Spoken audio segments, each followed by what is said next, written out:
762 by 39 Kluznikov. Doing a review here on the Smith&Wesson M&P-22. It's been a really popular and great plinking pistol since its release, I believe in early 2007.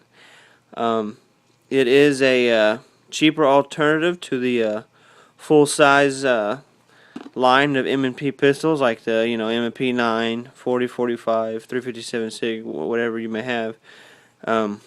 This is a good training alternative to those calibers. You don't have to break your bank with having to shell out a few $100s for a good day worth of training. You can take M&P-22 out, bring 2,000 rounds, spend about 30 bucks, and then you're good. But let's go ahead and take a look at it and see what this pistol is all about.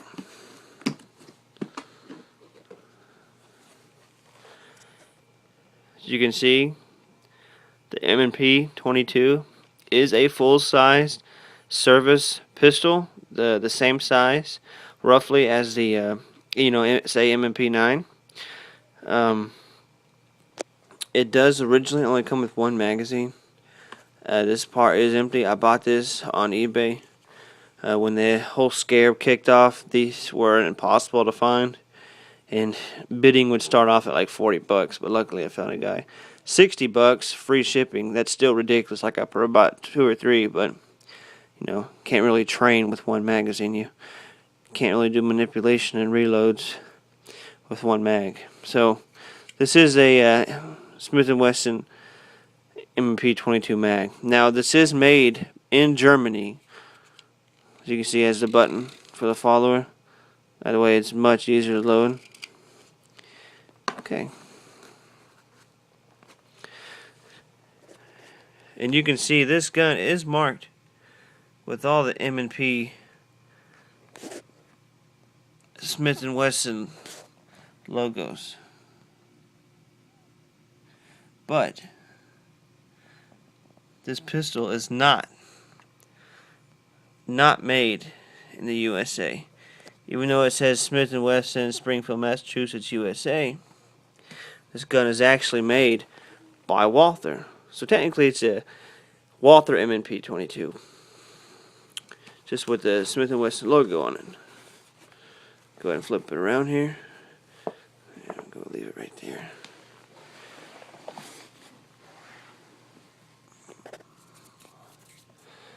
Get that hair off there.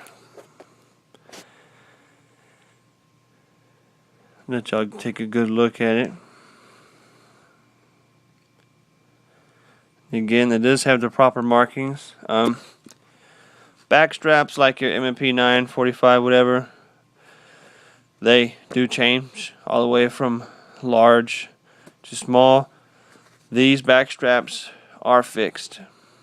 They are. It's molded as is, so, and I would say it probably would rate that as a small back strap.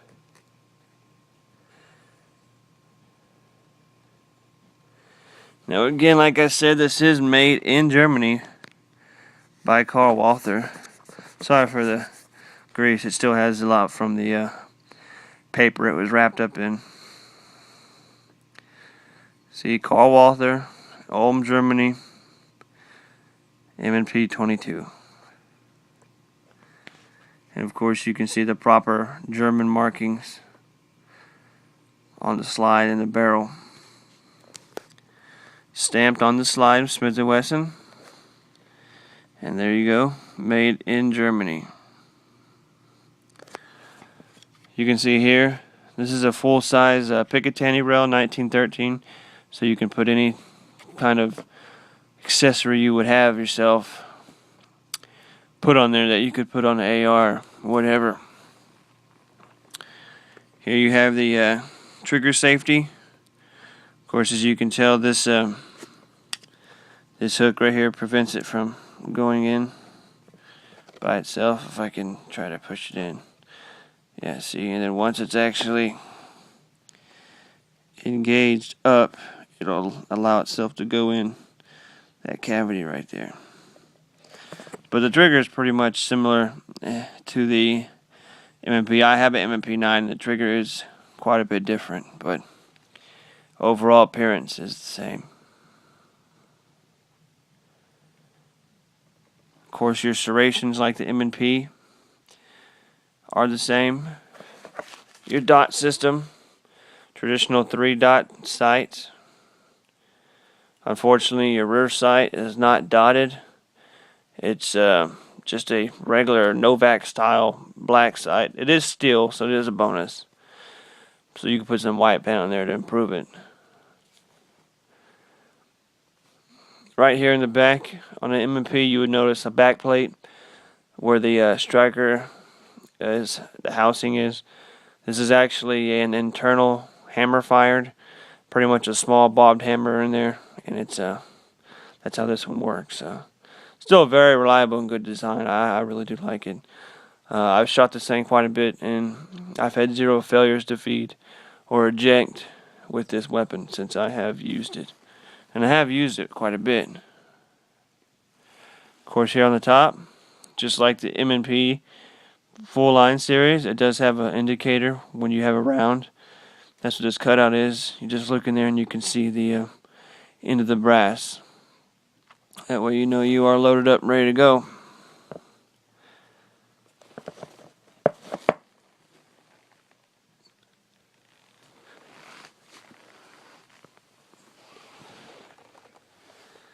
Get a good look at it from front. Here's to unload it in case people want to knack on my ass about it. This is empty. Let's go ahead and put the empty mag over here. Try to cock it back with one hand. I don't know if that's going to work.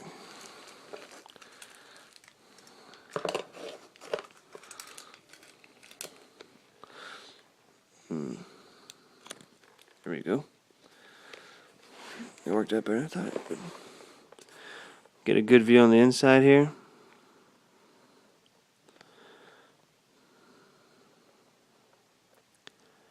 Now the internals are quite different, of course, that you'd expect that from it being a 22 pistol.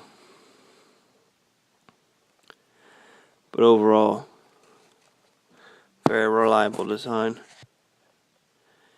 Of course, right here, as you can see, that is the feed ramp, and if you can see that block, that's pretty much the structure that holds the barrel in. If you can see that little ring, that small ring, that's actually the thickness of the barrel right there itself. It's a very, very, very thin barrel, and it's actually shrouded in steel. As you can see right here in the front, I'll show you. You can see the actual thickness of the barrel is quite thin, but it has a metal shroud to protect it. But don't get me wrong, the rifling in the barrel itself is a very good little barrel. Plus it being a 22, you don't need much. And plus here we have a steel guide rod that they include, not plastic.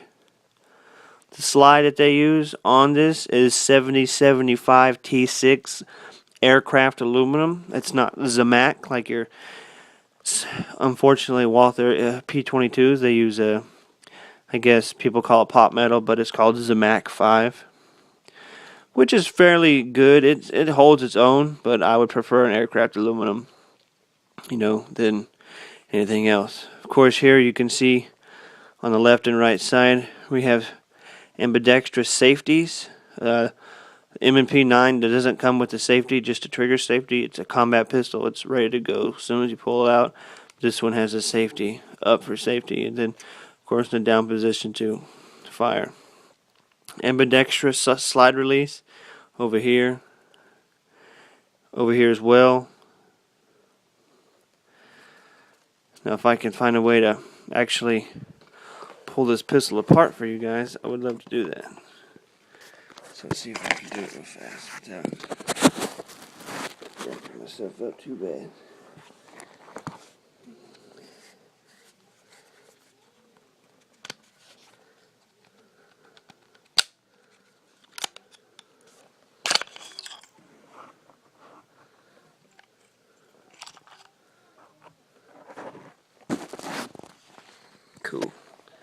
worked out better than I thought it would. Now this pistol is a blowback design, just like your, say, CZ70, Walther PP, Walther PPK, CZ82, etc. Of course, right here, this is the internal hammer like I described. Not striker fired. And of course, your safeties on the side like I described.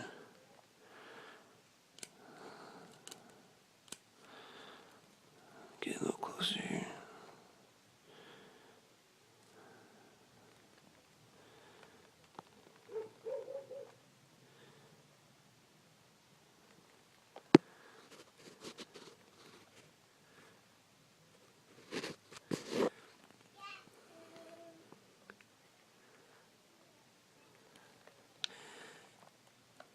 And of course here, you can see that little cut right there in the barrel and that indentation. That's actually for a wrench to take that off. That's actually a threaded barrel you can fit a suppressor to. So a very cool addition. That's one reason I bought it. Plan on getting me a silencer coil for it pretty soon.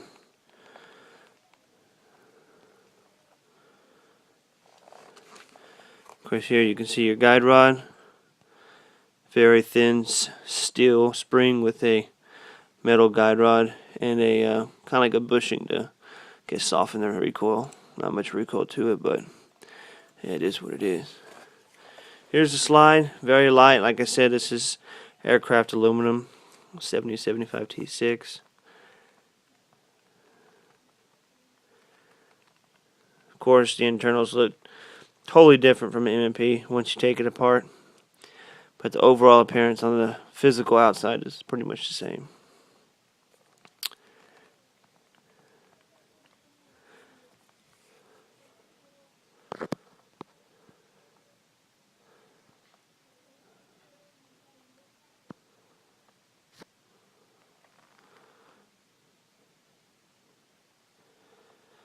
So that's the slide. Now I believe this barrel is a, I'm trying to think. I want to say it's a 4.3 inch barrel. I believe the weight of this pistol is a, no, I'm sorry, 4.1 inch. That's right. Yeah, 4.1 inch barrel. And of course the front sights is drift adjustable. Rear sight click adjustable. So there's a pretty good bonus that you can adjust the sights. Overall length of this firearm, and I believe that, you know, ends at the top tip here, and it would start back here at the beaver tail. I believe that is 7.6 inches. The overall weight of this pistol, empty, is 24 ounces. Loaded, I believe it's like 25.3 or something like that. Now this is, of course, polymer body, aircraft aluminum. Of course, you have your steel internals and your steel barrel as well, and the shroud.